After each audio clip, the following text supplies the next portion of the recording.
విశాఖ డైరీలో జరిగిన అవకతవకలపై యాజమాన్యంతో చర్చించిన తర్వాత మరిన్ని సందేహాలు పెరిగినట్లు ప్రత్యేక house committee chairman Jyothula Nehru వెల్లడించారు. విశాఖ డైరీని పరిశీలించిన ప్రత్యేక హౌస్ కమిటీ డైరీపై ఆడిట్ జరగాల్సి ఉందని అభిప్రాయపడింది. నిపుణుల కమిటీ సహకారాన్ని తీసుకుని సమగ్ర నివేదికను అసెంబ్లీకి సమర్పిస్తుందని వివరించింది. శాసనసభ తీసుకునే నిర్ణయం రైతులకు అనుకూలంగానూ వ్యవస్థ అభివృద్ధిని 10 రెట్లు పెంచే విధంగానూ ఉంటుందని స్పష్టం చేసింది. విశాఖ డైరీలో జరిగిన అవకతవకలపై అసెంబ్లీ ఏర్పాటు చేసిన సభా సంఘం విశాఖ డైరీని ప్రత్యక్షంగా పరిశీలించింది. చైర్మన్ జ్యోతుల నెహ్రూ ఆధ్వర్యంలోని సభా సంఘం 3 గంటల పాటు జిల్లా అధికారులతో డైరీపై సమీక్ష నిర్వహించింది. డైరీ పరిశీలనకు సంస్థ చైర్మన్ హాజరు కాలేదని, కేవలం ఎండీ మాత్రమే చర్చలు జరిపినట్లు ప్రత్యేక house committee chairman Jyothula Nehru చెప్పారు. చర్చల అనంతరం డైరీలో అవకతవకలు స్పష్టమవుతున్నట్లు తెలిపారు. ప్రస్తుత పరిశీలనలో పూర్తి అవగాహన రానందున భవిష్యత్తులో నిపుణుల కమిటీ వేసి సమగ్ర నివేదికను శాసనసభకు అందజేస్తామన్నారు. విశాఖ డైరీ 4 జిల్లాల పరిధిలో ఉన్నందున ప్రజాభిప్రాయ సేకరణ నిర్వహించి పాడి రైతులకు నష్టం జరగకుండా నిర్ణయం తీసుకుంటామని స్పష్టం చేశారు. ఈ కంపెనీ యాక్ట్ వచ్చిన తర్వాత పాడి రైతులకి లబ్ధి జరగటం లేదు, అలాగే రైతాంగానికి వైద్య సౌకర్యం అందటం లేదు. ఈ లేబర్ కూడా సరైనటువంటి విధానంలో వాళ్ళ జీతభత్యాలు కూడా కటింగ్లు జరుగుతున్నాయి, నష్టం జరుగుతుంది మాకు అని చెప్పేసి కూడా ప్రధానంగా ఇవాళ చెప్పినటువంటి పరిస్థితి ఉంది. ఇంకా మరింత ప్రజలకి తెలియనటువంటి విధానాలు కూడా ఇందులో అవకతవకలు కూడా జరిగినట్టుగా స్పష్టమవుతున్నటువంటి పరిస్థితులు ఉన్నాయి.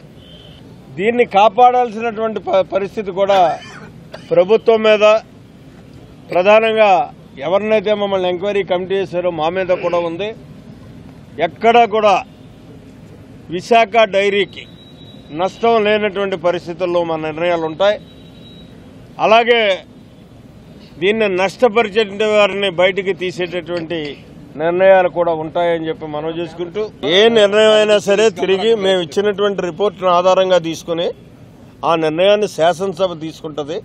ఆ శాసనసభ నిర్ణయం రైతులకు అనుకూలంగాను లాభసాటిగానే ఉంటుంది. ఈ వ్యవస్థను 10 రెట్లు పెంచే విధంగా ఉంటుంది. విశాఖ డైరీపై అనుమానాలు నివృత్తి చేసేందుకొచ్చిన హౌస్ కమిటీకి పరిశీలన అనంతరం మరిన్ని సందేహాలు రేకెత్తినట్లు సభా సంఘం సభ్యుడు పల్లా శ్రీనివాసరావు తెలిపారు. ముఖ్యంగా ట్రస్టుపై ఎక్కువ ఆరోపణలున్నాయన్నారు. ట్రస్టు నిధులు వివిధ రూపాల్లో చేతులు మారుతున్నాయని రైతులు ఆరోపిస్తున్నట్లు వివరించారు. వీటిపై యాజమాన్యాన్ని ప్రశ్నిస్తే పొంతనలేని సమాధానాలు చెబుతున్నట్లు వెల్లడించారు. డైరీ అవకతవకలపై మరిన్ని అనుమానాలు రావడంతో మరోమారు పరిశీలించాక పూర్తి నివేదికను అసెంబ్లీకి సమర్పిస్తామని స్పష్టం చేశారు. యాజమాన్యంతో మాట్లాడితే మేమేమి డబ్బులు తగ్గించట్లేదు అన్నారు. ఒకవైపు దానా రేటు పెరిగిపోయింది, పాల ధర చూస్తే తగ్గించారు. దీని మీద మాకు న్యాయం చేయండి అని పాడి రైతులు మాకు వచ్చి కంప్లైంట్ ఇచ్చారు. దాన్ని ఇక్కడ అడిగితే యాజమాన్యం వారు ఏమన్నారంటే మేము 1 పైసా కూడా తగ్గించలేదు అని చెప్పి వారు చెప్తున్నారు. ఈ కాంట్రాక్ట్ ఎంప్లాయీస్కి వారేం చెప్తున్నారంటే మధ్యలో దళారుని పెట్టి సుమారు 77 రూపాయలు తీసేసుకుంటున్నారు. మాకు చాలా కష్టంగా ఉంది. 20 సంవత్సరాల నుంచి కూడా పనిచేస్తున్నాం. ఇక్కడ చూస్తే మా శ్రమను దోపిడీ చేస్తున్నారు అని చెప్పి వారు కంప్లైంట్ ఇస్తే దాని మీద ఇక్కడ మాట్లాడితే మేము 1 పైసా కూడా తీసుకోవట్లేదు, వాళ్ళకి ఏదైతే స్టాట్యూటరీ ప్రొవిజన్స్ ఉన్నాయో దాని మాదిరిగా ఇస్తున్నామని చెప్పేసి పొంతన లేనటువంటి సమాధానాలు చెప్తున్నారు. ఇది ఇంకా అనుమానాలకు దారితీసింది.